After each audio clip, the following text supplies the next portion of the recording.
I stand back as the gates to the amusement park open and the crowd surges forward, making sure to keep a good distance between myself and that mass of humanity. This isn't my first Halloween event at an amusement park. I'm well aware of just how wild some people can get during these types of festivities. There's a sort of frenzy that builds up during the hours before start time, and while most people simply label it as excitement and can still act like a civilized person, there's a certain percentage of people attending that instead lose their damn minds. This is true for every amusement park, haunted house, and other seasonal attraction around Halloween. I've noticed that this is especially true for Arcadian Heights, though. There's something about this place that brings out the crazy in folks. It's not all that surprising. This place has a reputation as the best horror attraction in the world during the month of October. More offered fear brings more received insanity. The Halloween equation, as it were. There was a time that I might have jumped right into the melee with these people. Now, though, Halloween is more of a job than a celebration, and I have to maintain a certain level of professionalism. Despite being well apart from the crowd, someone somehow manages to bump into me. The camera I'm using to record the scene is jostled out of my hand. Luckily, it's strapped around my neck. If it wasn't, there'd be a few hundred pieces on the concrete now, instead of a rather expensive piece of gear. I give the person's back an angry look as he continues past me without a word. I have to maintain a certain level of professionalism, and maintain the condition of the thousands of dollars of equipment that I have on me and in the backpack I'm wearing. It takes about 20 minutes, but the crowd outside the gates thins out as people make their way inside. I get some footage of the stragglers underneath the large Arcadian Heights Nights of Fear sign hanging over the season pass holder line before turning off the camera. I've got everything that I need from out here, and besides, I'm supposed to be meeting someone in just a few minutes. I don't get into one of the main lines leading into the park. Instead, I make my way over to the customer service building next to the turnstiles. There's only a few people there, and I quickly reach the front and give my name to the nice older woman that greets me. She types on our computer's keyboard for a moment before opening a drawer under the counter and handing me a laminated press pass on a black and orange lanyard. I thank her with a smile, and she points me towards the nearby manager's office. There's another woman waiting for me outside the office when I arrive. She's younger than the person manning the customer service window, maybe in her late 20s or early 30s, and she's dressed in a black Arcadian Heights staff t-shirt and jeans. There's a lanyard around her neck as well, but the card at the end of hers clearly reads Park Manager. She greets me with a single nod. "Mr. Collins?" she asks in a short but polite tone. "That's me," I confirm. "Harrison Collins." "Pleased to meet you, Mr. Collins. I'm Natalie Hawthorne, the general manager of Arcadian Heights. The owner has asked me to give you a quick rundown of what we have happening this year at Nights of Fear, and to answer any questions that you may have." "That would be great. Mind if I record?" "That's fine. Let's get inside the park. I don't mean to be rude or to rush you, but this is opening night, and I'm going to be busy until close." I follow her as she leads the way past the ticket windows and into the entry area of Arcadian Heights. She's shorter than I am, but between the brisk pace that she's walking at and my attempts to keep the camera steady, I struggle to keep up. I get it, though. It can be stressful enough simply documenting these types of events. Can't imagine how hard it is to be the one in charge of one. Just inside the gates is a large fountain surrounded by landscaping. During most nights of the year, it's lit by a soft white light that is designed to make it seem magical, almost whimsical. Now, though, the hidden lights are casting it in deep shades of red. It makes it look like blood is pouring out of the top and cascading down into the pool below. It's a simple, and yet effective, illusion. The pool itself has been decorated as well. Jagged teeth extend upward along the edges, and many sets of eyes peer out from inside the landscaping. Taken as a whole, the scene is a monster with its face turned towards the night sky as it spews blood out of its mouth. I take a quick video of it, as well as a few still frames to possibly use in pictures and thumbnails. Before we get started, Hawthorne is saying, do you mind if I ask a few questions of my own? The owner didn't give me a lot of information when he told me that you were coming. Sure, I agree as I take the final fountain picture. What would you like to know? Give me the short elevator pitch for whatever it is that you do. Okay, yeah. I put the lens cap back on the camera. I'm a video blogger. Travel around the world, make videos about the places and experience, post them online, that sort of thing. I got started with a small travel website that went out of business years ago. It paid like crap and it didn't get me much exposure, but it did teach me how to make and promote content. When it went under, I decided to start my own vlogging business. She nods. Mostly general tourist things, I take it? At first, yeah. When I figured out that wasn't going to bring in the views that I needed to turn my channel into a real business though, I decided that I needed to specialize more. I've always been a horror fan, so that's what I tailored my channel towards. I make videos of places that are supposed to be haunted, museums and exhibitions dedicated to horror themes, and horror-based attractions. I've made it an annual tradition to put up videos about amusement park Halloween events around this time of year. Where have you been at this year? I think about it for a moment. Well, let's see. Over the past month, I've been to Universal Studios Halloween Horror Nights and Disney's Mickey's Not So Scary Halloween in Florida, Not Scary Farm in California, and Headless Horseman in New York, along with a bunch of the smaller attractions scattered around the country. That's quite the busy month. I smile slightly. Yeah, it has been. All in the name of feeding the endless appetite of the content gods. Arcadian Heights is my last stop, though. After this, I'll be editing until my fingers bleed. Hawthorne tilts her head slightly. You saved us for last? Was that a conscious choice, or just how your travel schedule worked out? Oh, it was a very conscious choice. Nights of Fear is on a whole other level from all those other events.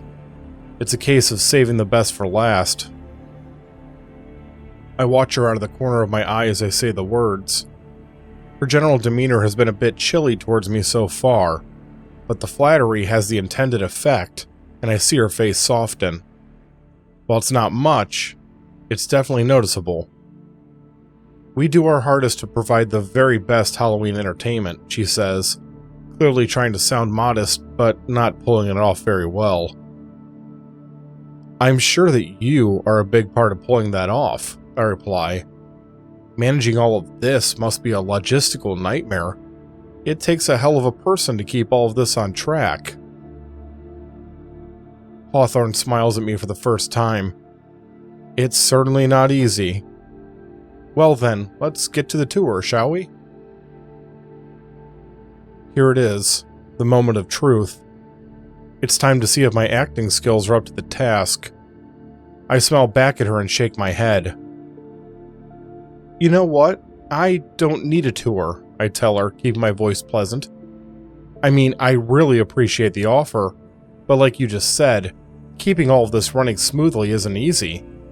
I don't want to keep you from your work. You've got to have a million things on your plate tonight. Hawthorne hesitates. I do have a lot of work, she says finally. Are you sure, though? The owner asked me to personally show you around and provide you with anything that you need. I give her what I hope is a reassuring smile. He's a big fan of my channel, or maybe more accurately, the publicity that can bring Nights of Fear. But yeah, don't worry about it.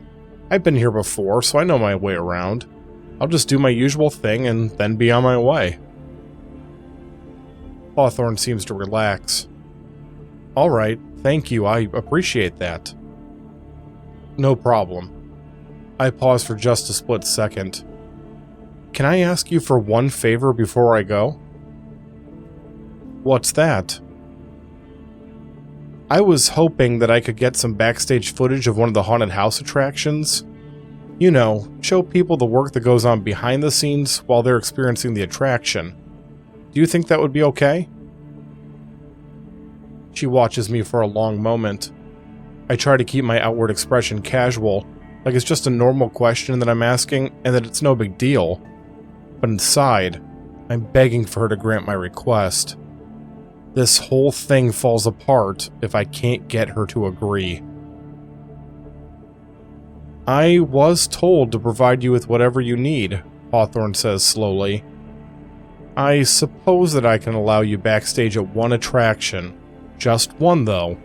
I can't have you disrupting the actors and ride personnel too much.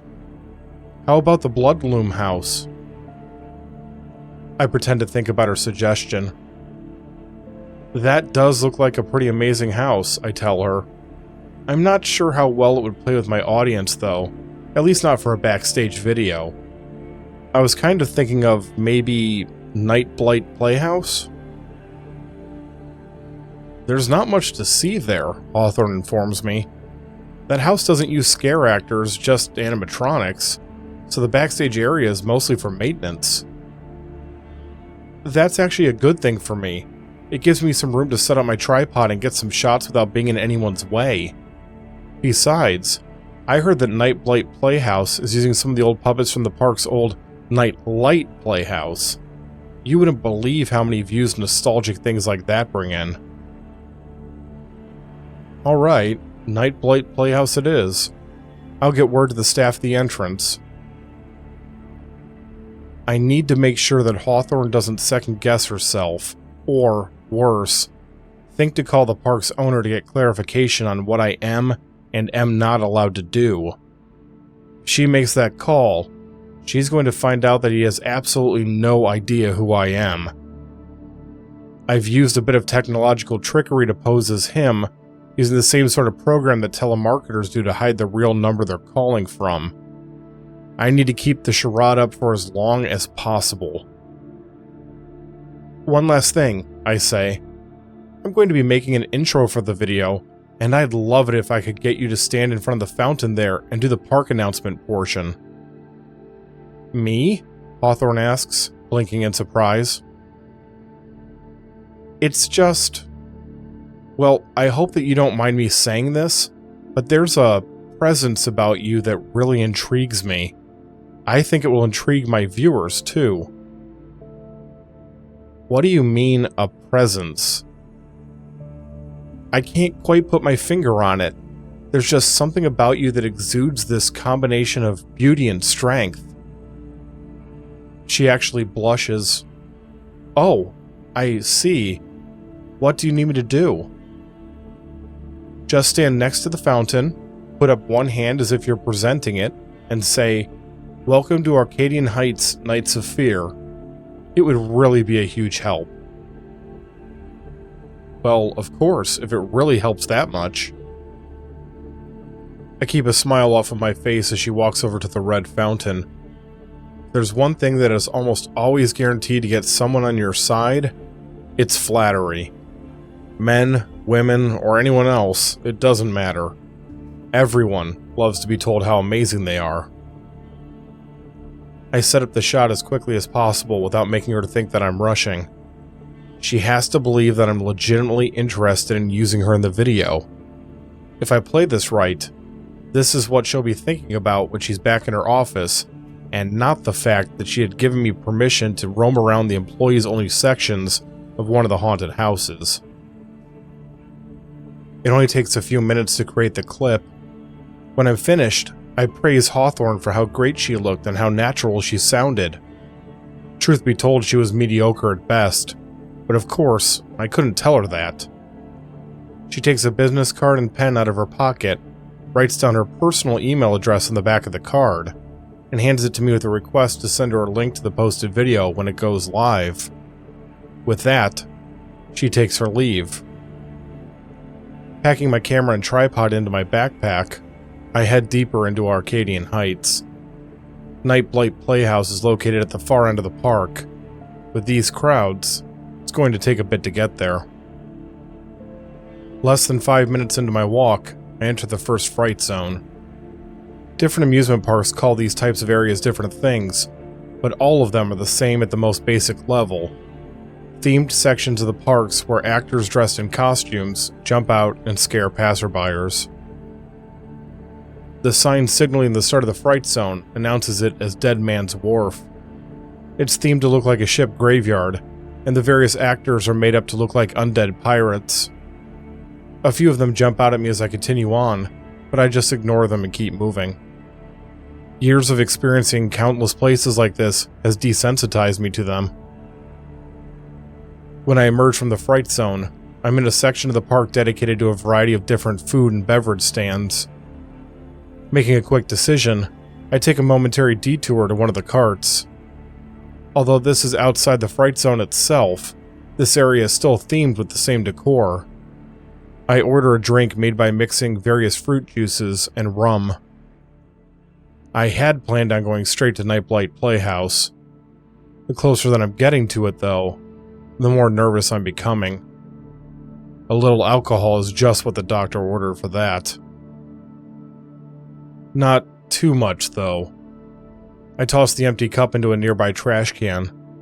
I really don't need to be fighting off mental fog with everything else that will be going on. There's definitely a part of me that's screaming for me to down 4 more glasses of the admittedly tasty alcoholic beverage, and just forget about the rest of the plans. I ignore the voice and continue through Arcadian Heights. The voice of reason will just have to get in line if it wants to call me an idiot. There's one more Fright Zone to pass through before I reach my destination. The entrance to this one is marked with a large wooden arc, with a sign that reads, Grave Street Market. This Fright Zone is new this year, so I haven't seen it yet, but I've read about it on the park's website. Its theme is an outdoor black market where every horrible thing you can think of can be found. As I walk through it, I see that description is mostly referring to people covered in blood, selling a wide variety of human body parts, and committing terrible acts against other actors doing their best to look scared. It's an interesting concept, and I have to give it credit for being a fairly original idea for a Fright Zone. In practice, though, it's just another section of park I need to go through to get from point A to point B. As I'm just about to reach the end of the area, a man wearing a blood-splattered white apron and dressed as a crazed chef leaps out from behind one of the set's food stalls. He gets surprisingly close to me and unleashes what I'm sure he believes to be a blood-curdling laugh. I stare at him without flinching. "Please move," I say calmly. Looking both surprised and disappointed, the man steps out of my path and allows me to pass. I thank him as I walk by. I feel a small twinge of guilt. Through my work, I've seen just how hard these actors work, a lot harder than most people give them credit for. It's not my intention to belittle that or to make one of them feel like they're doing a poor job. I just don't have time for this sort of thing right now. Now that I'm past the last of the Fright Zones in this part of the park, I can see my destination up ahead. The large building has housed a number of attractions over the years, both during the park's regular operating months and the Nights of Fear events. It's been standing since the early days of the park. It's both the place that I want to be the least in the world, and the place that I need to be the most. I shake my head in an attempt to clear the maudlin thoughts from it. They aren't helping, and they don't serve any purpose except to make all of this more difficult. It's best just to focus on the matter at hand. On top of the building is a large glowing sign. The sign itself is designed to look cartoonish, with the name spelled out in big words that look like they're blown up balloons, and the various puppet-like figures it depicts appearing as if they've come right out of a children's program. The lights, however, flicker on and off at random intervals, making the whole site look more creepy than inviting. I look at each of the puppets in turn. I recognize each of them. There's Watson with his red fur, a light pink face, and a large grin with even larger humanish teeth and bulging eyes above a wide nose. Next to him is a silver-furred character with beady eyes and a Cheshire cat-like smile named Maslo. Behind the two of them is the largest of the puppets, a tall and yet oddly thin creature named Bulby that has similar hair and coloration to Maslo. On the far right is the fourth puppet. This is the only girl in the group, a brown humanoid with a face and ears that looks like a combination of a bear and a lion. Black fur covers her chest and the top of her legs like a dress made of hair. Her eyes are small and orange, almost disappearing in the much larger sockets. I stare at this puppet for what seems like forever. Her name is Ash, and she's the reason that I wake up in the middle of the night, drenched in sweat, with vague memories of nightmares. She's the biggest reason that I'm here. I put my hand on the back of my neck.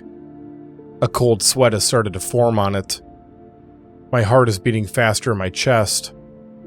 Despite just having gotten a drink minutes earlier, my mouth is dry. I don't want to be here again. I can't be here again. I start walking towards Night Blight Playhouse anyway.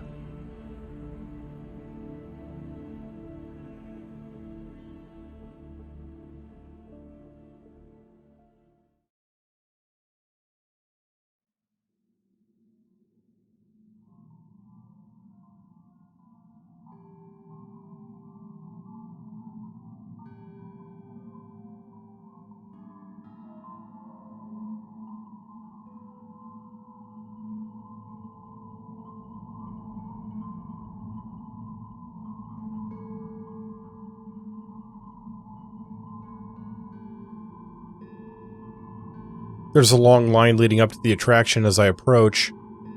Metal barriers have been erected to contain those waiting to get inside, making a pathway that snakes back and forth before going off around a curve in the walkway. It's difficult to judge how many people are lined up, but it's definitely in the hundreds, and probably approaching 1,000.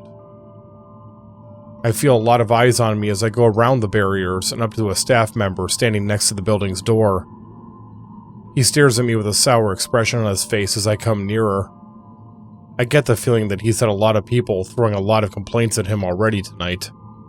I give him a smile and hold up my press pass. "Evening," I say as pleasantly as I can muster. "My name is Harrison Collins. I think Miss Hawthorne got in touch with someone here about me?" The man's expression instantly softens. "Oh, right, the vlogger," he replies, holding out his hand to shake mine. "I'm Brian Clapton." "Clapton like the guitarist and singer?" I ask. "Sure is. No relation, though. You're the guy that does the channel about the scary places, right? Scary Travels or something like that?" "Close. Nightmare Travels. Have you seen it?" "No, but my wife is obsessed with it. She's going to be so jealous when she finds out I met you." "Nothing wrong with a little jealousy, right?" I motion towards the door. "Everything is good to go with my visit, then?" Clapton nods. "Oh, right, yeah, everything's good to go. The manager told me to let you backstage. We have to walk through the attraction to get there. You did pick a good time to come. The whole place is down for about the next 20 minutes. One of the light rigs went out and has to be replaced." He calls over to one of the other employees to take his place at the door, before motioning for me to follow him. We go past the people at the front of the line and head inside the building. I'm a little surprised that my nerves aren't worse than they are. Maybe now that I've made my decision, my brain has just decided to go with it. Maybe. The lights inside are on. In a strange way, that makes things more unsettling. I'm used to going through these Halloween attractions when everything is dark and hidden. To see one of these places with absolute clarity is just plain strange. The entryway is decorated in a similar style to the children's daycare. I don't have time to get a closer look at the design, however, as Clapton heads directly for the door leading into the next section. That's fine. I'm not here to admire the craftsmanship anyway. "Have you been through the house yet?" Clapton asks as we walk through the narrow hallway. "No, not yet," I answer. "Let me give you a quick rundown then. Night Blight Playhouse is designed to make it feel like you're walking through a twisted children's show, like Blue's Clues or Sesame Street on a bad acid trip.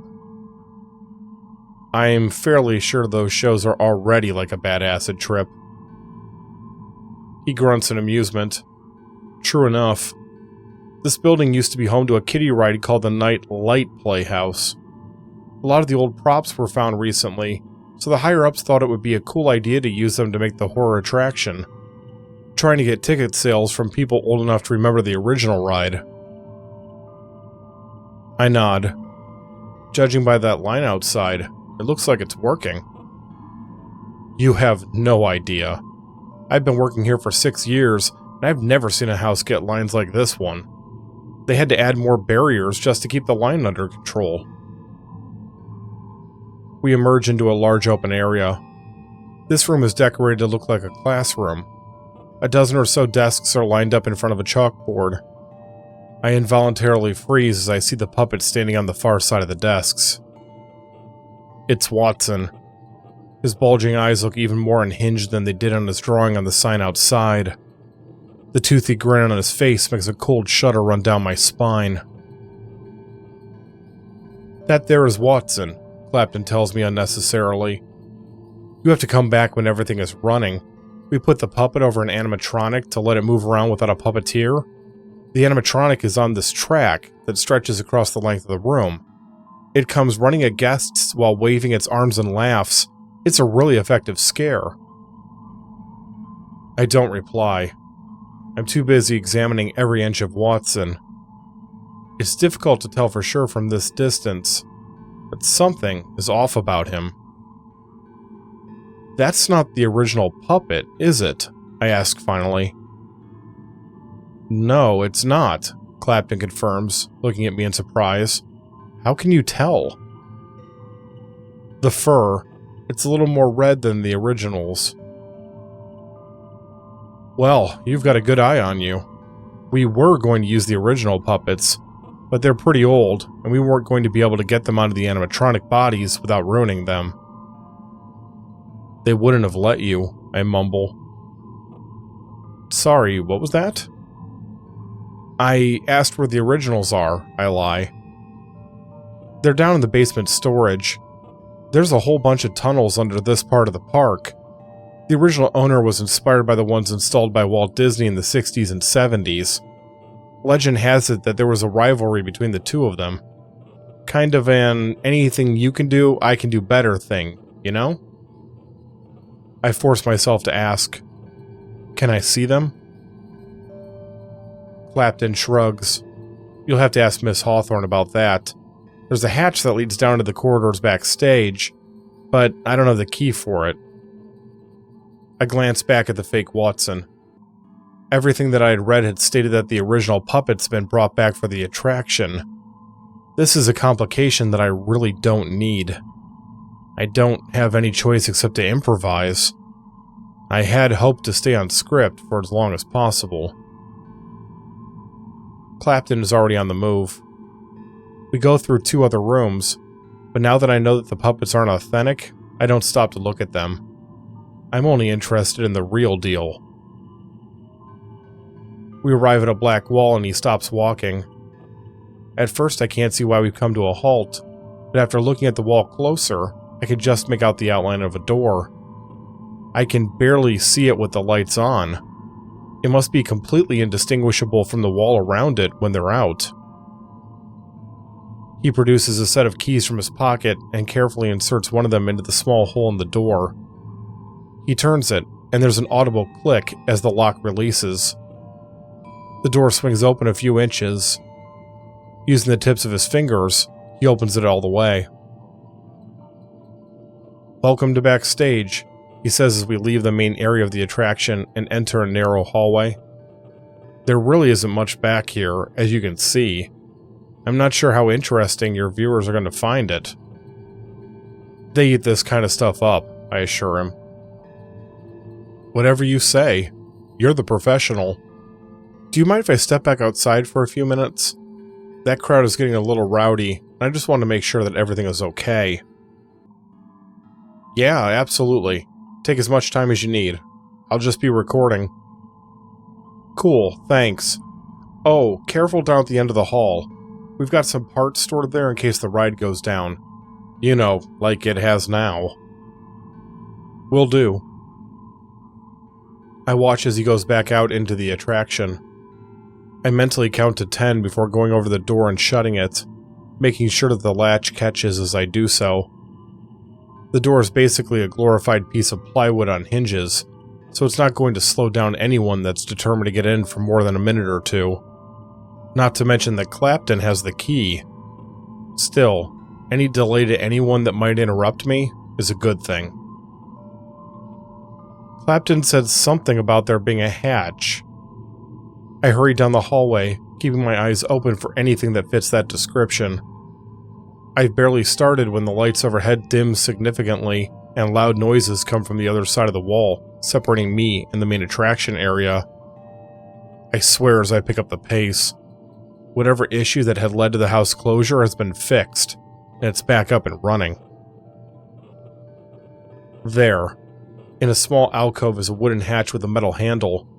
There's a padlock securing it. I don't have time to be subtle about this. I take off my backpack and undo the straps, keeping the tripod hooked to the side.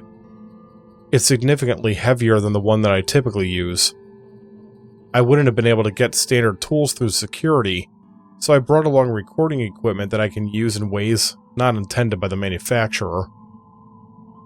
I kneel down to get the best possible angle and smash the top of the tripod into the lock. There's a loud clang, but the lock holds. The second blow is more successful, however, as the metal loop it's securing bends. Switching tactics, I focus the strikes of the tripod on that loop rather than the lock. 2 more hits, and it breaks. I reattach the tripod to my backpack before putting the straps back over my shoulders. Reaching down, I lift the hatch. It opens on creaking hinges, and I peer inside. There's a ladder leading down into the darkness. "Mr. Collins?" I hear Clapton call from the direction of the door. I'm out of time. Either I descend into the dark, or I call this whole thing off. After a momentary hesitation, I grip the ladder and lower myself down. I make sure to close the hatch as I go. Once it lowers into place, however, I can't see anything. I'm completely engulfed by blackness. It doesn't take long to reach the bottom. I'm about 10 feet below the floor of the attraction. I set down my backpack and grope around inside until I find a small square camera light. Turning it on, I take a moment to examine my surroundings. There really isn't much to see. I'm standing in a concrete corridor. It's wide enough to allow for easy movement, and it was likely designed with being able to drive golf carts and small trailers down it. It extends quite a distance, at least far enough that my light can't illuminate the entire thing. On the wall next to the ladder is a series of switches. I really don't want to be fumbling around in the dark like this, so I decide to take the risk and flip them. There's an electrical hum above me. After a few seconds, banks of long fluorescent bulbs begin to flicker on.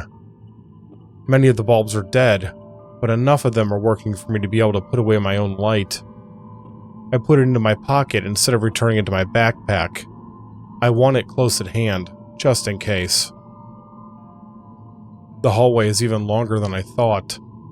I can see the end of this section off in the distance, but there are also a number of doors, openings, and side passages that are visible as well. Clapton had said that these tunnels were inspired by the ones Walt Disney had built under his parks. Those utilidors, as they're called, stretch for miles underneath those properties. I wonder if these do the same here at Arcadian Heights. If that's the case, I have no idea where to start. I'm just going to have to hope that I stumble into the right place. Theoretically, the original puppets would be kept near the Night Blight Playhouse building. There's no way of knowing that for sure, though. No point in worrying about that. I go over to the closest door and open it.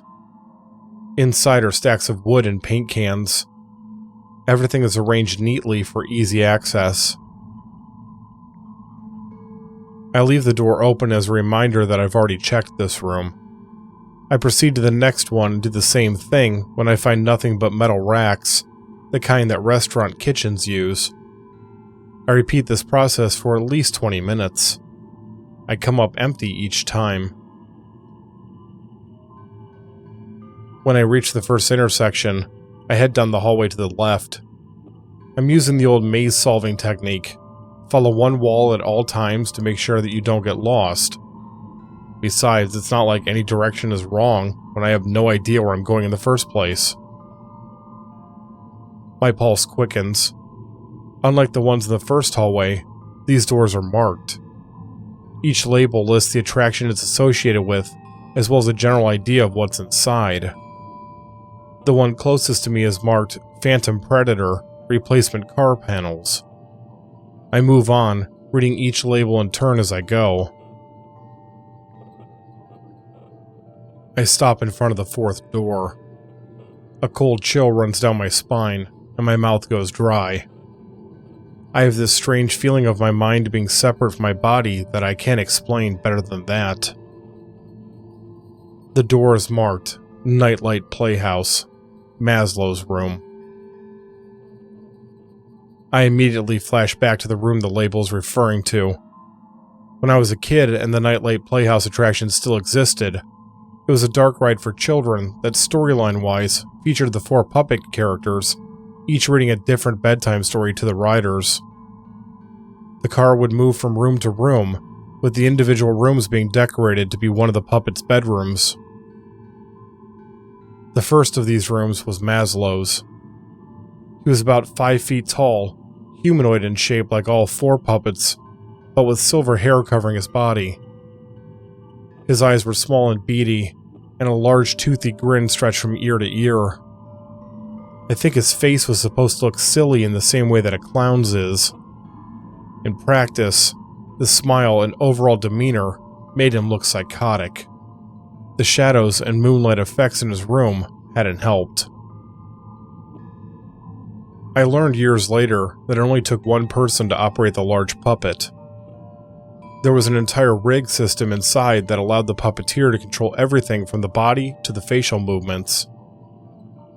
I put my hand on the doorknob and closed my eyes. The last time that I had seen Maslo, he had been with the other 3 puppets. His grin had been even wider and even more twisted than it always was, and his teeth had been fully exposed as he came at me eagerly. His movements had been more organic than any puppeteer could hope to replicate, and he moved towards me with a murderous glee and no human controlling him. I shudder at the memory. Pushing it aside with much difficulty, I turn the knob and open the door. Large panels lean up against the walls of the room. They're faded from time and covered in dust, but I can just make out the night sky with stars motif on them.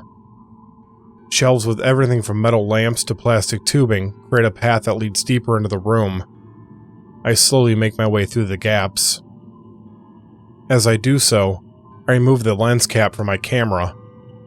There's a chance that I can get the footage that I need right here and get the hell out of this place. I make the final turn between the shelves and come to the far side of the room. Standing near the wall, 2 arms jutting out of the sides, is a tall black metal stand. This is what the puppeteers would put the puppets on during periods when they weren't being used. It's less stressful on the puppet than shoving it into a trunk or storing it on a shelf, and being out in the open allows the airflow to help keep down that musty smell that cloth and yarn-based items can get over time. This is what Maslo should be hanging from. The rack, however, is empty. He was here, though. I see a few silver hairs on the floor. It's not the kind of proof that I'm looking for, but I take a few still images with the camera anyway. The more evidence, no matter how small, the better. I'm going to need all of it that I can get my hands on. I put the cap back on the camera and turn to leave. Almost before I can take a step, the lights in the room go out. "I remember you," a low and calm voice says from behind me. Something heavy strikes the back of my head. A loud ringing sound explodes my ears, and lights flash in front of my eyes. I know that I'm falling towards the floor, but I strangely can't feel the sensation of my body descending. It seems like forever before the blackness swallows me.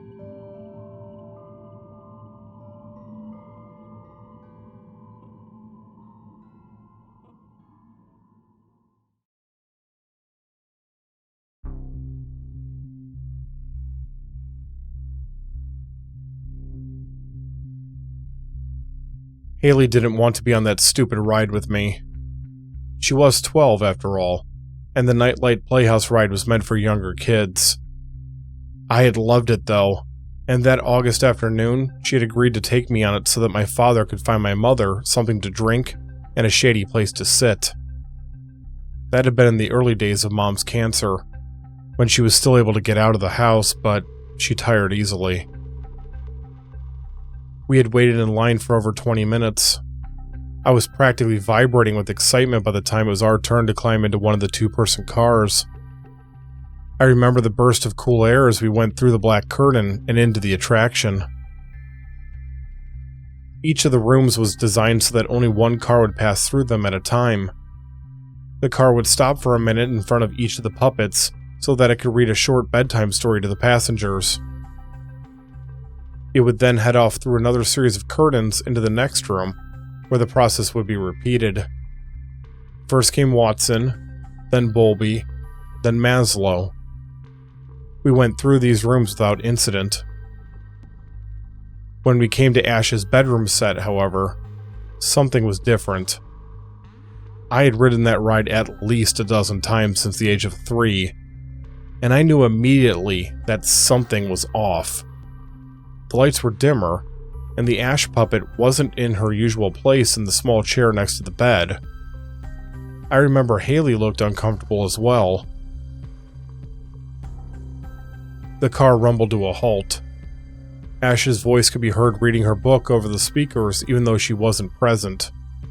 It was all pre-recorded, of course, but I was young enough to find that very creepy. To our surprise, the car's safety bar released. It raised up and locked into an upright position. Before we could say anything to one another, Ash was on us. I don't know where the puppet was hiding. She seemed to rise out of nowhere, a razor-sharp piece of metal clutched in her right hand. She plunged it into Haley's throat with incredible speed, causing blood to spurt out as she pulled the weapon free. Haley tried to scream, but no sound came out. As she grasped at her neck, 2 huge cloth hands grabbed her shoulders and pulled her completely out of the ride car. I turned in my seat to find that she was being held by the giant Bulby, a 10-foot-tall massive puppet that looked like a silver and white-haired yeti with elongated arms and legs. His normally friendly face was twisted with this hunger. Maslo and Watson were there too, standing just off to one side as Bulby slammed Haley onto the floor. With Ash's laughter echoing off the walls, they proceeded to literally tear her apart, piece by piece. I watched in horror as skin and muscle and bone were ripped and shredded while she was still weakly struggling against them. When Haley finally stopped moving, all 4 of the puppets turned towards me. I jumped out of the car and ran. I ran just as fast as I could towards a nearby door with a red exit sign over it. I kept expecting to feel the puppet's hands wrap around me and pull me back towards the remains of my sister, but it never happened. I escaped outside and screamed for help at the top of my lungs.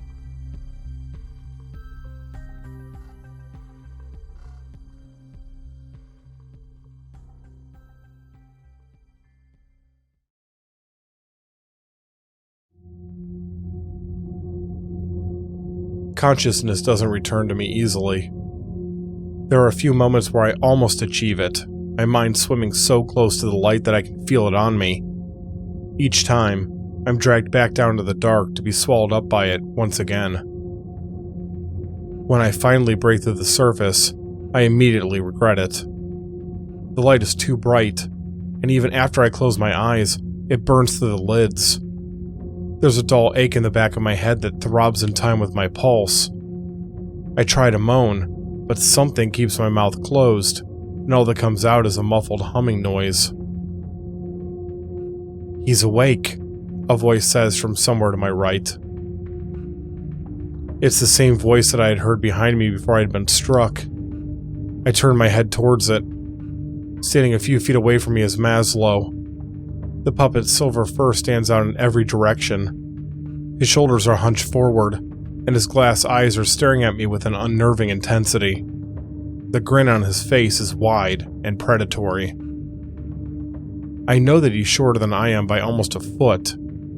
He's looking down at me now, though. I don't know if it's from the blow to the head or because of the fog that's still clouding my brain, but I just now realize that I'm in a horizontal position. Looking around, I find that I'm tied down to a bed with thick ropes. "Turn off the spotlight," Maslo says. "Let him see where he is." The bright light shining in my eyes goes out. I blink rapidly as I try to clear my vision. It takes a moment, but eventually the colorful spots fade, and I'm able to see once again. I find that I'm trapped down inside of an impossibility. I'm in the first section of the original Nightlight Playhouse attraction. This is Watson's room, featuring a large bed with red sheets in the center with matching curtains pulled closed across the nearby windows. The wallpaper is red and white striped, and all the furniture is white with red accents. It's just like I remember it from my childhood. This can't be real. All this was torn down years ago. What the hell is going on? I struggle against the bindings as I try in vain to sit up. "Can't escape," a new and oddly nervous voice informs me. "No escape. Nope." I turn my gaze to the new speaker. It's Watson, the red-furred puppet with the crazed large eyes. He's wringing his hands together as he looks at me. His head is slightly tilted to one side. Behind him, leaning up against the wall and grinding his teeth together, is the massive Barlow. His 10-foot-tall frame looms over everything. Although he looks gangly at a first glance because of his long, thin arms and legs, he exudes an aura of strength and rage. "I want his teeth," a girl proclaims cheerfully. My head snaps up. Standing on the bed's headboard and leaning over me is another puppet. Unlike the others who are in surprisingly good condition, however, this one is in a state of ruin. The face once resembled a lion with a bear's ears, and dark long hair had both been tied up in ponytails and extended down over the body like a dress. Now, though, much of the fur on the face is rotted, and the lips are gone completely, exposing the long, sharp teeth inside the mouth. Sections of hair are missing from the body. Most strikingly, the eye sockets that had once housed lids that would open and close are now blackened holes. Two red glowing eyes stare out of these voids. They glare at me with such intensity that they vibrate in their sockets. I thought that I was afraid before. Maybe I was, but in this exact moment, where I'm seeing Ash for the first time since she brutally assaulted my sister, now I'm terrified. "Come on, let me take them," she says with a pout in her voice. "I can make them into a necklace that makes clickety-clacks."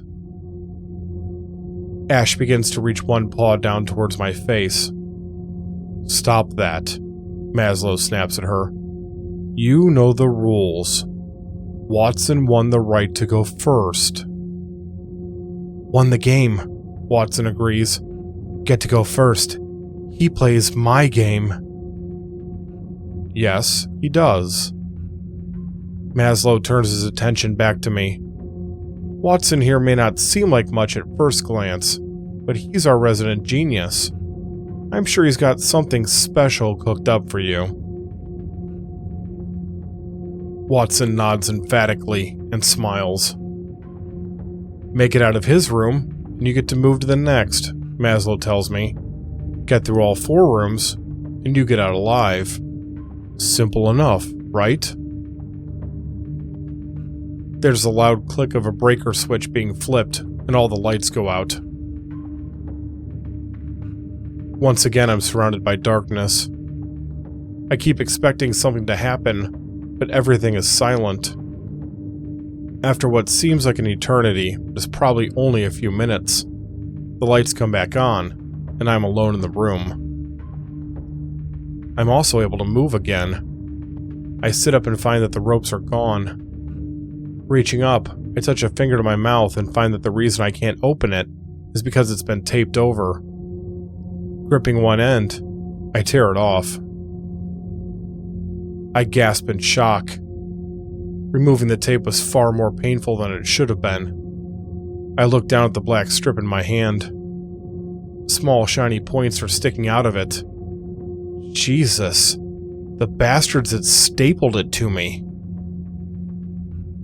I don't know exactly what's happening, and I'm not going to stick around to find out either. I get out of the bed and quickly take in my surroundings. Sitting on a nearby chair is my backpack. I take a step towards it. Excruciating pain flares in my ankle. I almost tumble forward, but I manage to regain my balance at the last possible moment. I hurriedly move back to the bed and sit down on the edge. Blood is pouring out of a long slit in my jeans. I pull up the fabric and see that there's a deep gash cut into the flesh of my ankle. Thinking quickly, I grab one of the bed pillows. I remove the pillow from the case and tear a strip of the cloth from the case. Gritting my teeth, I wrap the strip around the wound and tie it tight. When I'm finished, I look down towards the floor to figure out what just happened. At first, I don't see anything out of the ordinary, or at least out of the ordinary for the strange circumstance I'm in. My eyes finally fall on something, and it takes me a moment to process it. A thin streak of blood is hanging in midair right where my ankle had been cut. After a couple of seconds, it clicks. There's an extremely thin and extremely sharp wire stretched out over the floor. It's not just one either. Now that I know what I'm looking for, I can see dozens of others scattered throughout the room. These are just the ones that the light is exposing enough for me to see. There's likely far more of them that aren't visible from this angle. Enjoying so far? Watson's voice asks from all around me. I jump in surprise. As I wait for my heart rate to return to normal, I raise my eyes and carefully examine the corners of the room. There. It's a speaker. I spot 3 more of them before the puppet continues. Wire's only first part, he says, unmistakable glee in his voice. Here's second part. The lights in the room flash. As they do so, a warning siren blares. This happens 3 times, with each flash and siren coming about 2 to 3 seconds apart. After the third one, there's an audible squeal of gears turning. I watch the wires move rapidly as they change position into a completely different configuration. Wires that I could see before are now invisible, and ones that were previously concealed can now be seen. Many of them have changed the height that they're at. Game's simple, Watson informs me. Get through door. There's a click, and an overhead light illuminates a wooden door on the far side of the room. Hurry now. I'll end if bored. Those ominous words hang in the air as I stare at the wires that I can see. How in the hell did this damned puppet figure out how to rig a death trap like this? With some effort, I force myself to focus on the matter at hand. I can worry about things like that later. I need to get out of this room, and I have a limited time to do so. Just one of these wires will be enough to tear me to pieces if I walk into it, or if I'm stuck in the middle of them when they change position again.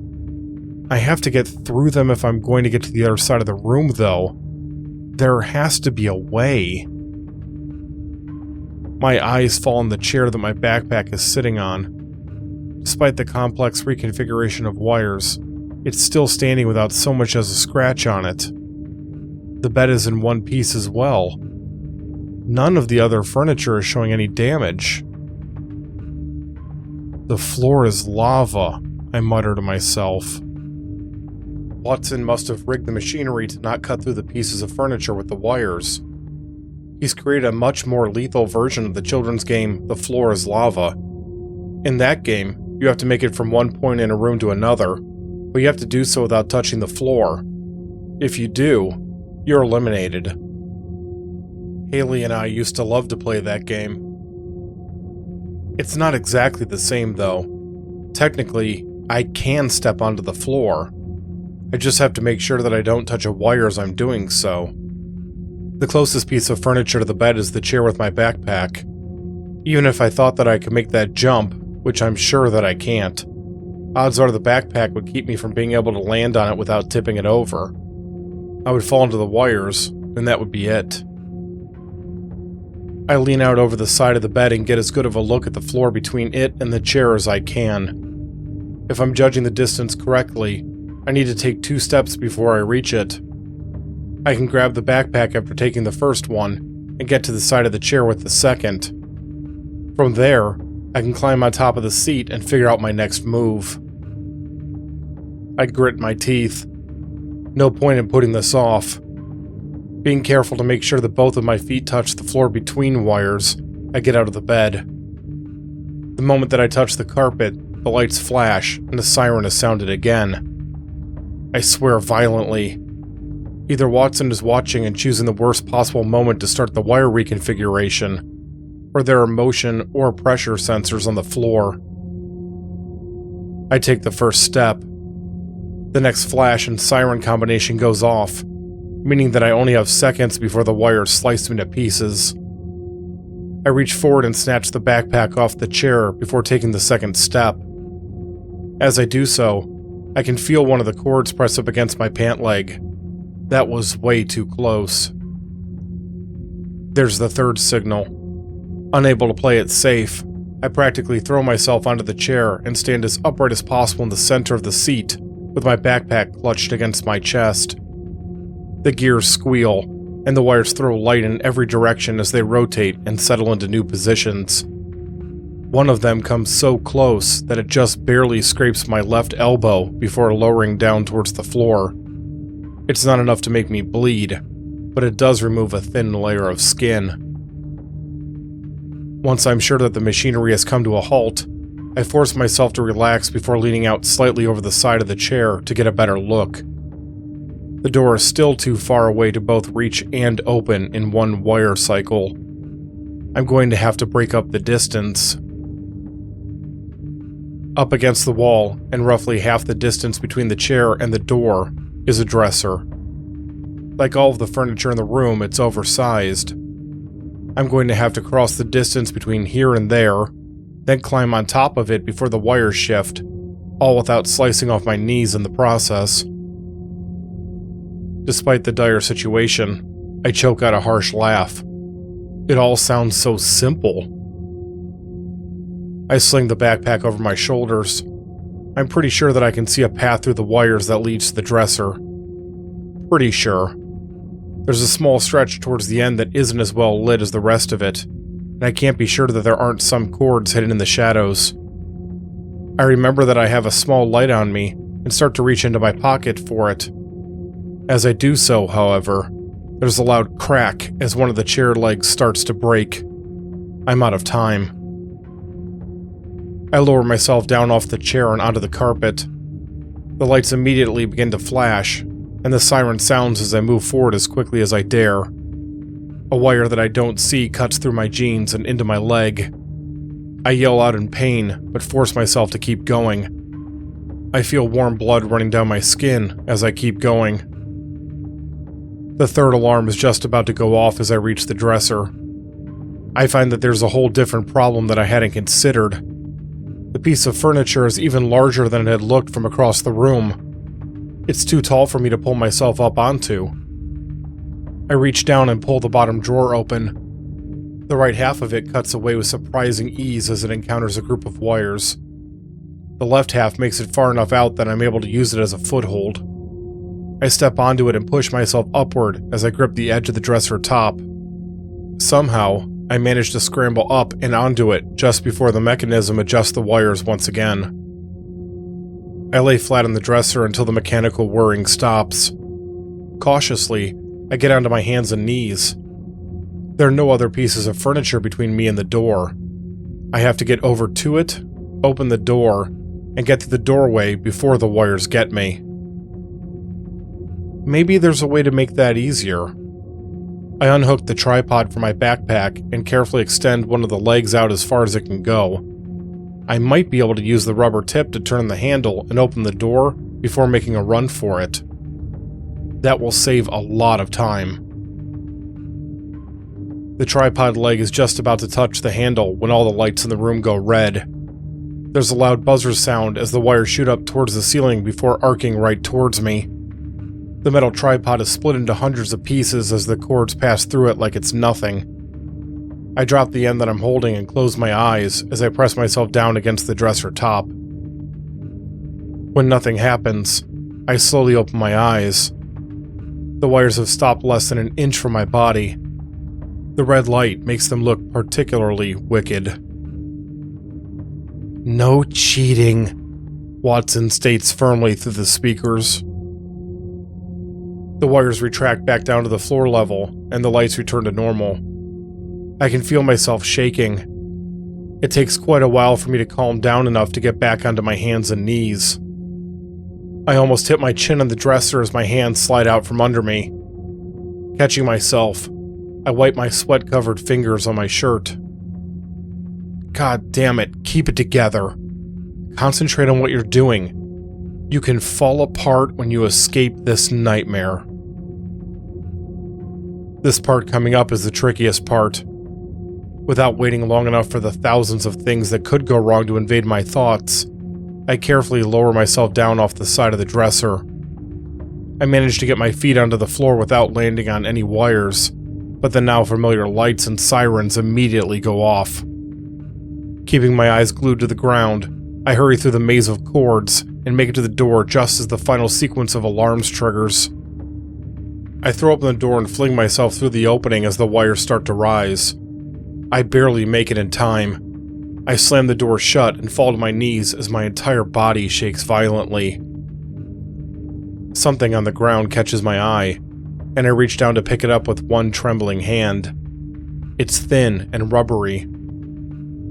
The wires came so close that they cut off part of the heel of my shoe.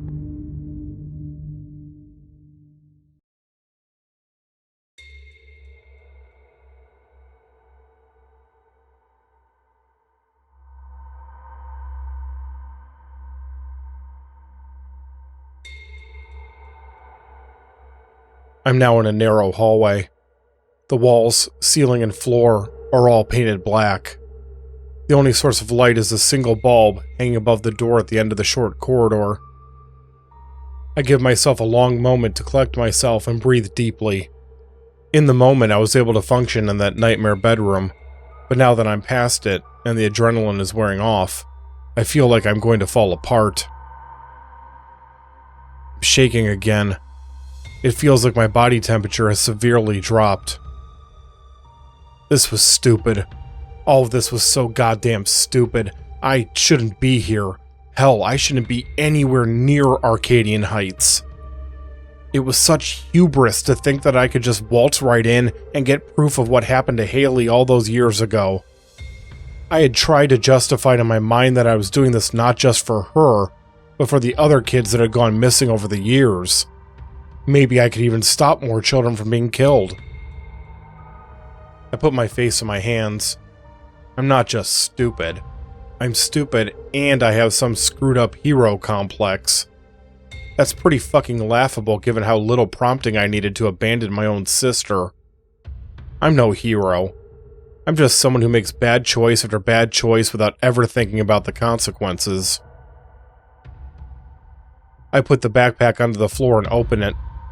I'm probably not going to survive my own stupidity in coming here, but maybe I can do a little bit of good before I get snuffed out.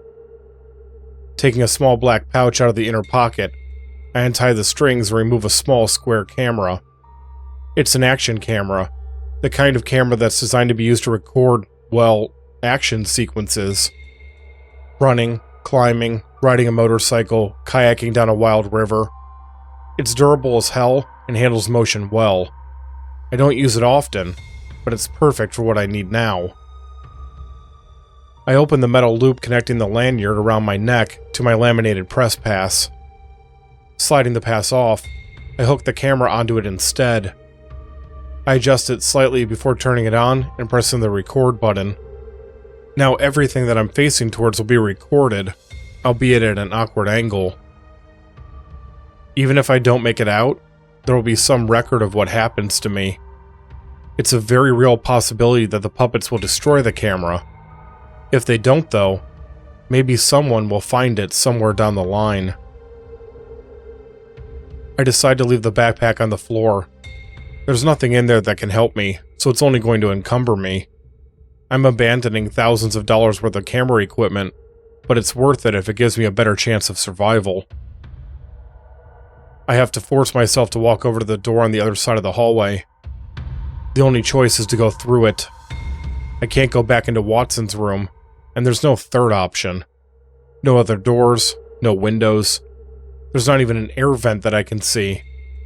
Forward is the only way through. I stop with my hand on the doorknob. Maslo had said that Watson... how did he put it? Watson won the right to go first. That implies that the other puppets are going to take turns with me. I chew on my lower lip. There's only one way to find out who's next. I glance over my shoulder towards the door leading back into the wire room. Since I don't know the rules of this little agreement, I don't actually know that Watson's turn is over. That's a disturbing thought. There's nothing I can do about that. I turn the knob and slowly open the door. A large furry hand reaches through the doorway and grabs my arm. Before I can react, I'm pulled off of my feet and thrown into the room beyond. I slam into something hard. My shoulder explodes in pain, and it's soon followed by my knee as I land on the ground and skid across it. My body comes to a halt as I strike a wall. My ears are filled with a loud primal roar. The sudden assault has left my head swimming, and the roar sounds distorted. That distortion clears as I struggle to get back to my feet. I feel like I've been run over by a truck, and my arm is shooting pains running up and down it, but everything seems to be functioning. Part of me registers that I'm in another bedroom. While the furniture in Watson's room was oversized, the pieces here are gigantic. The bed and other items are taller than I am, and proportionately wide to match. The rest of my attention is locked firmly on the huge form of Bulby. He's standing near the door that I had entered through, rage on his ape-like face and his silver-furred hands flexing in anticipation. He leans forward and opens his mouth. "Out of the way, stupid," he yells in a deep voice. It's such a strange thing for him to say that I simply stare at him in confusion for a few seconds. "And stay out of my stuff," he bellows. Bulby starts to charge forward. The movement breaks my momentary stupor and I hurry away. There's another door on the room's right wall, but he's too fast, and I know that I won't make it that far. Instead, I practically throw myself under the giant bed. I'm barely under it when he grabs it with both hands and flings it away. I duck as one of the legs comes perilously close to my face. He throws it so hard that it shatters, sending chunks of the headboard and frame flying in every direction. "I told you to stay out, Harrison," Bulby screams at me. "You made me hurt you." What? I don't have time to think about what he just said. He's charging me again, and this time there isn't anything to hide under. He reaches out with his left hand and grabs me around the waist. His fingers push painfully into my sides as he forces me up against the wall and leads in close. "I hate you, you little idiot," he yells. "I wish Mom and Dad never had you." "Shut up," I yell back, surprising myself as anger flares. "Shut up, Haley." Bulby closes his mouth and stares at me silently. I had responded instinctively as his words brought up memories that I hadn't thought of in a long time. The same day that Haley disappeared, we had a screaming match in the hotel room earlier that morning. Our parents had gone downstairs to get breakfast for all of us, leaving her in charge of me. I was a little kid with way too much energy that was excited about going to Arcadian Heights. It was a bit much for the nerves of a 12-year-old sister. To keep me somewhat calm, she played a game with me. My eyes flickered towards the door I entered the room through. We played the floor is lava. I didn't remember that until just now. I remember the phone ringing. Haley had recently started dating her first boyfriend, and she had given him the hotel room number so that he could call her while she was on vacation. "You made me hurt you," Bulby says again, this time in a quieter voice. I just wanted her to keep playing our game. I was having fun, and it was rare that my big sister spent time with me like that. She insisted on me being quiet so that she could talk to her boyfriend, though. Stubbornly, I stood in front of the phone and tried to block it with my body. "Out of the way, stupid," Bulby says, echoing Haley's words in that moment. I pouted for a bit, but eventually did as she told me. As she picked up the phone, I wandered around the hotel room. Haley's suitcase was open next to the window. Out of boredom more than anything else, I knelt down next to it and looked inside. "And stay out of my stuff," Bulby instructs me. I didn't listen. Instead, I waited until she was completely engrossed in her phone call before turning my attention back to her suitcase. Sitting on top of her clothes was a small silver locket. Making sure that she wasn't watching, I picked it up and looked at it closely. "I told you to stay out, Harrison," the huge puppet says in a stern tone. Haley noticed me, and she set down the phone to come grab my hand. Her grip had been tight on my wrist. My hand opened instinctively, and the locket fell from my grip. It caught the edge of the suitcase awkwardly, and the little door that covered the picture inside snapped off. That had enraged her. "I hate you, you little idiot," Bulby spits out, his anger returning and his hand tightening around my waist. "I wish Mom and Dad never had you." The puppet lifts me up and smashes me hard against the wall. The air whooshes out of me, and stars fill my vision. He releases me, and I slump down to the ground. All that I can do is sit there and try to suck oxygen back into my lungs.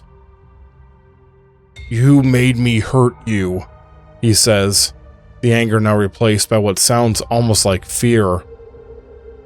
"Please don't tell Mom and Dad. Oh God, I'm so sorry."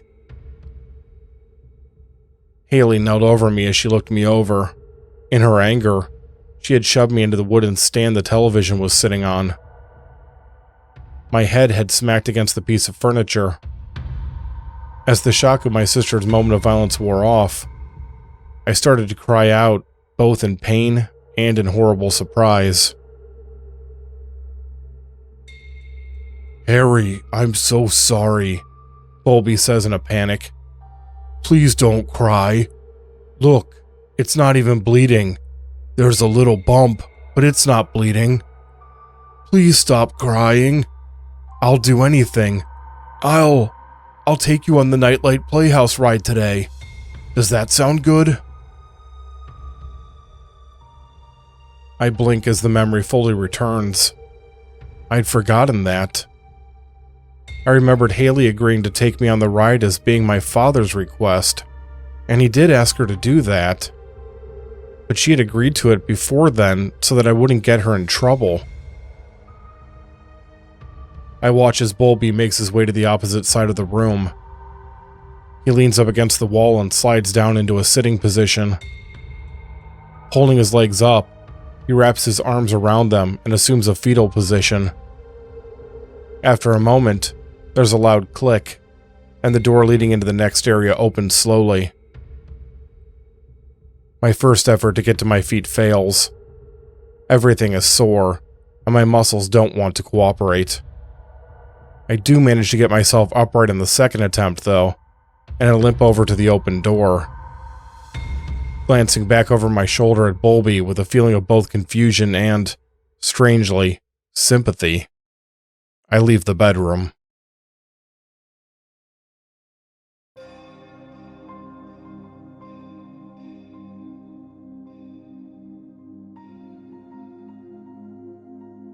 I'm in another dark hallway.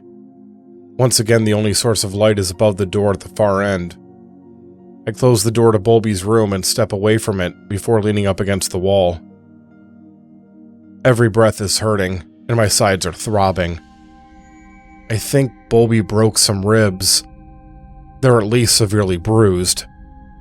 Whatever the case, it's making it hard to draw in air, and every time I manage it, there's a stabbing pain. I can't keep walking. I have to rest, even if it's just for a few minutes.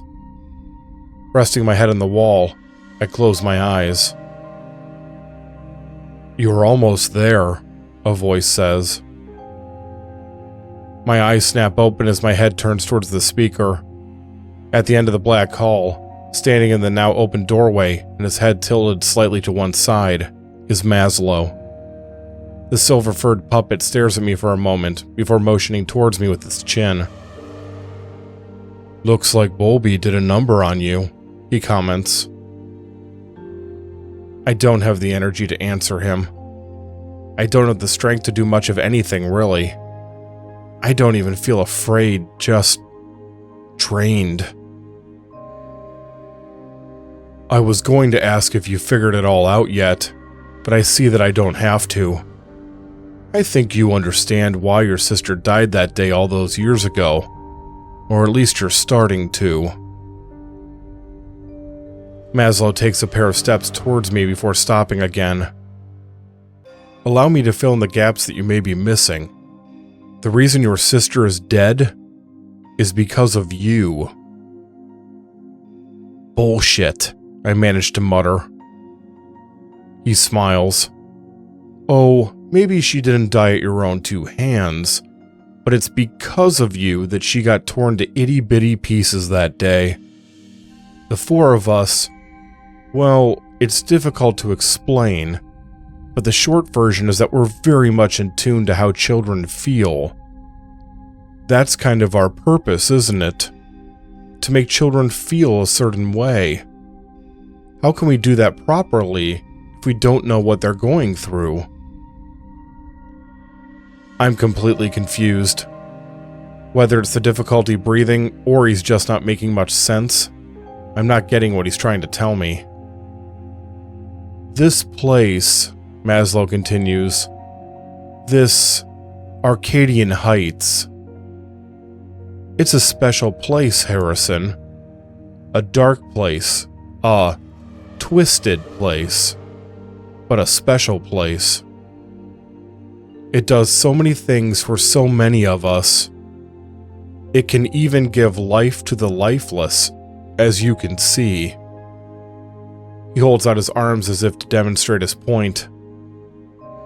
"We felt your anger that day, Harrison. We felt your pain, and we felt your fear. We wanted to protect you. The best way for us to do that was to get rid of the person that was making you feel those things." I feel a wave of cold run down my spine. I had been feeling all of those things the day Haley died. Anger that she had chosen to ignore me. Pain that was caused by the violence she had directed on me. Fear that it would happen again. I once again closed my eyes. That wasn't the first time her temper had flared, and she had hurt me, intentionally or not. Each time I had covered for her with our parents, saying that the injuries were caused by an accident or my own clumsiness. Every single time Haley had convinced me that she was sorry and that it would never happen again. I had been happy when she had agreed to take me on the Nightlight Playhouse ride. As we stood in the line queue, though, I had started to get nervous. At the time I didn't understand why, but now I'm sure it was because I was standing so close to her without our parents present. That nervousness had turned to anxiety by the time we both sat down the ride car next to each other. What should have been a fun moment in my young life instead made my stomach feel like I needed to throw up. I look back at Maslo. I didn't remember that until just now. When I looked back on that day previously, I had always regarded it as a happy one until getting on that damned ride. You loved your sister, the puppet tells me. It's only natural that you want to remember her in the best light possible. In reality, though, she abused you. Don't try to sugarcoat it or explain it away. At the end of the day, she abused you. The words cut deep. I know that he's right. I don't want him to be, especially given the circumstances, but I know that he is. All of this feels so surreal. A fucking living puppet is making me examine my past trauma while I'm a prisoner in an insane death trap. How the hell am I supposed to process that? Do you know that all four of us are named after psychologists? Maslo asks. You probably do. You're the kind of person that does his research, yes? If you do, you know that I'm named after Abraham Maslow, the creator of the hierarchy of needs. Put simply, it's a listing of the fundamental needs of a person. The biggest need is, of course, physiological. Every person needs to be able to breathe and eat and sleep. Right after that, though, safety. After basic physical needs required to keep the body running, comes the need for safety. Your sister, she took away one of your greatest needs. You were only a child. She had no right to do that. It should have been the opposite. She was your older sister. She was supposed to protect you. You were right to hate her and to fear her. We understood that. We did what you didn't have the strength to do. We protected you. We stare at each other in silence for a long time. I believe that he means what he's telling me. God help me. I actually believe him. We're not these monsters that you've built up in your mind. Are our methods harsh? Perhaps. Ask yourself, what is a little targeted brutality when judged against the safety of a child? You didn't have to kill her, I say quietly.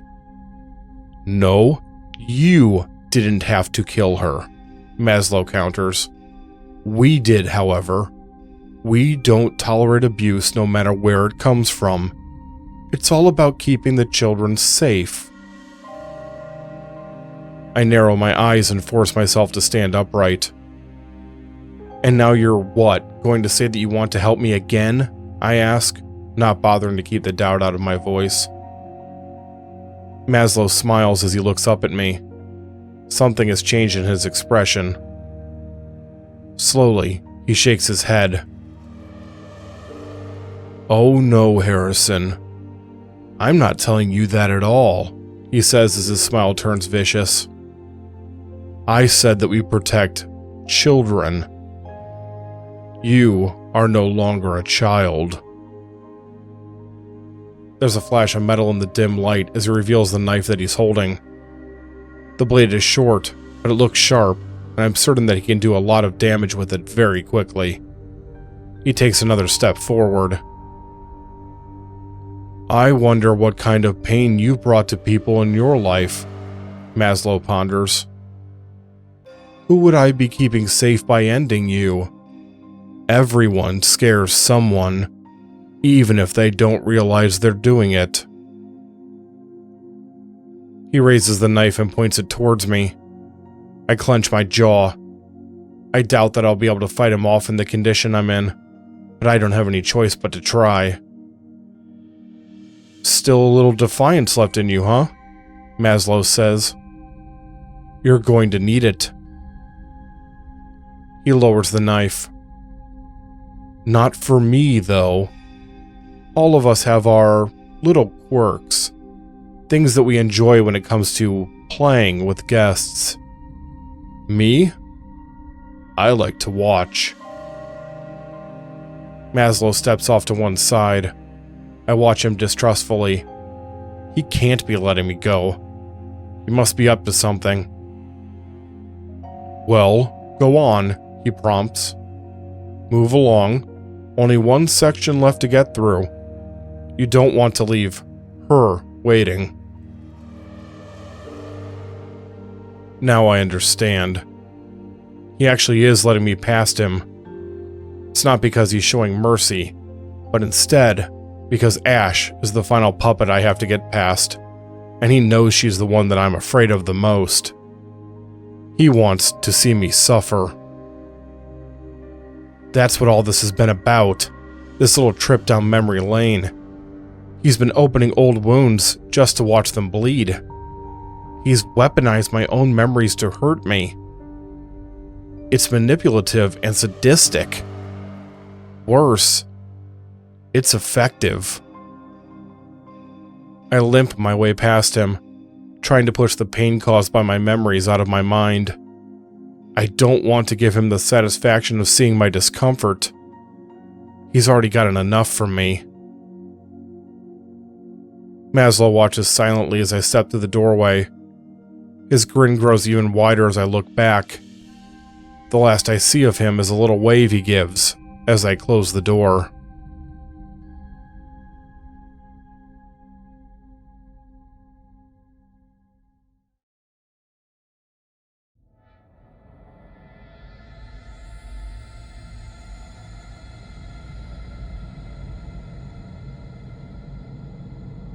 I expect to find myself in a bedroom, but instead, I'm in another hallway. This one is wider than the one I was just in. It's barely illuminated by flickering lights hanging from the high ceiling. The walls are made from dark brown wood, and they're scarred with deep gashes and burn marks. Metal grates have been installed at irregular intervals on them near the floor. I barely register those things. My attention is firmly on the figures hanging from the ceiling, with nooses around their necks. All of them seem to be either old Arcadian Heights mascot costumes or puppets from past shows. I recognize a few of them. Closest to me is Whimper the dog, one of the mascots that used to wander the park near children's rides and take pictures with the families. He also appeared in commercials for the park on television. The character was removed so long ago that I barely remember him. Whimper has been torn to shreds. Large chunks have been torn out of him, and both eyes are hanging out of the sockets. What looks like old blood is caked over nearly every inch of him. I know that it's just a costume, but that doesn't change the fact that he looks like he's been murdered.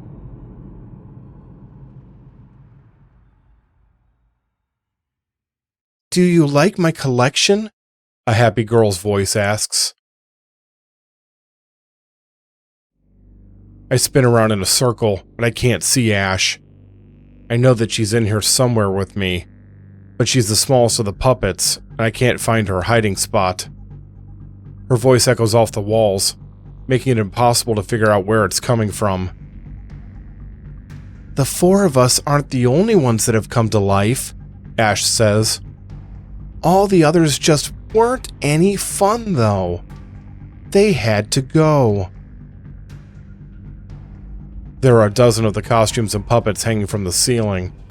Is she telling me that they all somehow came to life like the Nightlight Playhouse puppets? And that she had killed them? This isn't a hallway. This is a trophy room. I can't just stand here. The only way out is through. I limp forward, moving slowly and listening intently. There's a clang of metal from behind me. It's followed by an odd scampering sound of soft feet on concrete. Ash's warped giggles fill the air. By the time I turn around, she's already gone. I barely catch the sight of one of the grates falling back into place. She's using the ventilation system. "Want to see my favorite?" she asks. Up ahead, one of the hanging figures drops to the ground with a loud thud. She's cut the rope holding it up. There must be vent covers either on or near the ceiling as well. It had taken her a surprisingly short amount of time to get up there. I don't want to get anywhere near the fallen figure, but I have to go past it. For a moment, I'm frozen by indecision. I either have to walk under the hanging figures that can be dropped on me, or be near the walls where Ash can pop out of the vents at any time. Neither option is a good one. I decide to go down the middle of the hallway. I don't know if it's good logic or not, but my reasoning is if Ash starts dropping things on me, it at least means that she herself isn't close to me. I just have to hope that I can move out of the way of falling objects in time. This unfortunately means that I have to pass close to the already dropped figure. As I approach it, I try not to look at it. I can't help myself though, and reluctantly I turn my eyes towards it as I pass by. It's another mascot costume, but I don't recognize this one. I think it's a beaver or maybe an otter. It's difficult to tell for sure because it's so mangled. There are tears and holes all across its body, and its arms and legs are completely missing. Through the holes I can see something. Instead of being empty, the costume is filled. At first I think it's the corpse of a person, but I quickly realize that's not the case. There's something else in there. It's a black and crimson mass that looks like bloated muscle tissue. I quickly look away. "He was so ooey gooey," Ash giggles. "Everything went sploosh when I gutted him. It's so silly how all of us are made differently even though we come from the same place." Despite the danger, her words spark a thought in my mind. I'd always assumed that the Nightlight Playhouse puppets were somehow unique. She's telling me that's not the case. Something more widespread is going on at Arcadian Heights, and judging by the amount of figures hanging from the ceiling, it's been going on for a long time. I hear one of the nearby vent covers creak. Before I can figure out which one it is, I feel a flare of pain across the palm of my right hand. I swear and jerk it away just as another grate squeaks before slamming back into place. There's a cut across my hand. I don't think it's that bad, but it's deep enough to cause blood to well up from it. "You're ooey gooey too," Ash proclaims before laughing hysterically. I move as fast as my body allows down the hallway. She's got some sort of sharp object. If I don't get out of here, she's going to cut me to pieces. She gets me again, this time on the left thigh. She's so damn fast that I can barely catch a glimpse of her as she escapes back into the ventilation system. God, that hurts. No, don't think about it. Don't stop. Keep moving. The figure directly over me, a marionette-style puppet roughly half my size, plummets down towards me. I try to move out of the way, but it clips me on the shoulder and I gasp as the impact rattles my injured ribs. I stumble sideways into the wall. I see Ash coming this time, but I'm in no condition to stop her. Her combination bear and lion face is lit up with glee as she stabs what looks like a sharpened screwdriver through my shoe and into my foot. She throws open the closest vent cover and darts into the darkness beyond as I scream in agony. I know what she's doing. She's chipping away at me, making it less and less possible for me to escape with each injury. Not that she needs to. She could kill me at any time. She's enjoying this, though. She wants to take me apart piece by piece, so it lasts as long as possible. Without any choice, I continue forward. My foot doesn't want to work properly, and every step hurts. I can hear the blood in my shoe squishing as I move. There. I can just make out the door at the end of the hallway. Another figure falls to the floor. It lands just in front of me. If it had dropped a second later, it would have struck me on the head. This one is a sheep that has been heavily mutilated. To my horror, this one groans. That spurs me on. Being killed is one thing. I knew that was a possibility when I arrived at the park. Maybe even an inevitability. The thought of being left alive for Ash to torture at a whim is far worse. The cuts and gashes and stabs keep coming as I drag myself onward. I can't ignore them. It seems like Ash is targeting where it will most hurt, but I don't stop my legs from moving as I endure the pain. I'm starting to get lightheaded. I think I'm losing too much blood. My limbs are growing heavier with each step.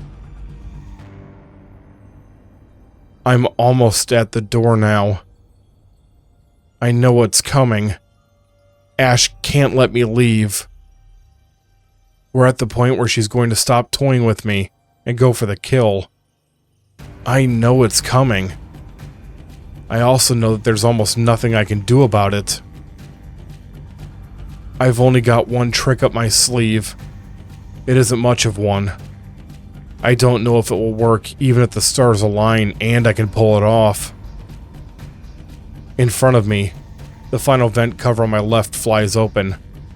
Ash is charging towards me, the screwdriver held over her head, and her glowing red eyes wild. No more time to think about how I'm going to fail. I grab the camera on the lanyard around my neck and press a button on the side. The camera's light turns on. It's on the brightest setting, and the white glow is surprisingly strong. It's level with Ash's eyes. She helps in surprise and stops running as she looks away. I'm past her before she recovers. A final burst of adrenaline is filling me. I cross the rest of the distance and wrap my hand around the doorknob. My face smacks into the door before I can open it as Ash leaps onto my back. The screwdriver comes down again and again, piercing into my shoulders and arms. My injured foot twists awkwardly, and I fall down onto one knee. I reach back with my free hand to try to grab onto the puppet as my other hand desperately clings to the knob. My fingers find her fur. I scream as I feel her teeth dig into the side of my hand. She twists to one side, and a large chunk is torn out. I snatch it back and stare at the mangled limb in shock. She's bitten off the lower half of the hand, complete with the pinky and ring fingers. "Tasty, tasty!" Ash yells excitedly. "Brother and sister taste the same!" The screwdriver digs into my side. This pain is different from the others. It hurts, but it comes with an almost instantaneous numbness. My breathing becomes more labored, and as hard as I try, I can't take a full breath. I fall backward, landing on Ash as I do so. She writhes underneath me, and I hear something clatter to the floor. It's the screwdriver. I grab for it. It slips out of my ruined hand. Rolling over, I grab it with the good one and blindly stab it downward in the direction Ash was when we struck the concrete. I feel the sharpened tool dig into something. An inhuman squeal echoes off the walls. I got her. I fucking got her. I don't check to make sure. Everything in me is bellowing that I need to get the hell out of here. I can't get to my feet. There's not enough left in me for that. The best that I can manage is to get onto my hands and knees. Crawling to the door, I grab the handle again. The blood covering it causes it to slip off. I try again and manage to turn it and push the door open. I drag myself through the opening and kick it closed behind me. I collapse. My body is completely spent.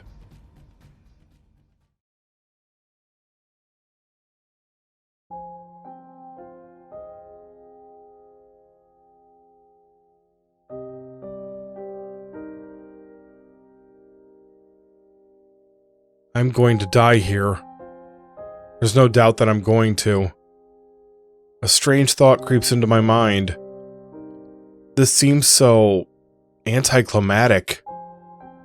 I just went through all of that and made it to the end, only to die alone wherever I am now. I try to open my eyes to catch a glimpse of where I'm laying, but I don't even have the strength to do that. The edge of my mouth twitches, the closest that I can currently come to a smile. At least the damn puppets aren't getting the satisfaction of me dying in front of them. That's something. It's not much, but it's something.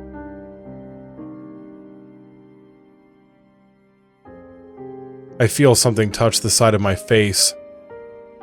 I can't even flinch away from it. I can tell that it's warm though, and it's the first comforting thing that I've felt for a long time. Even longer than I've been in Arcadian Heights, if I'm being honest with myself. I'm so sorry, Harrison, a young woman's voice whispers in my ear.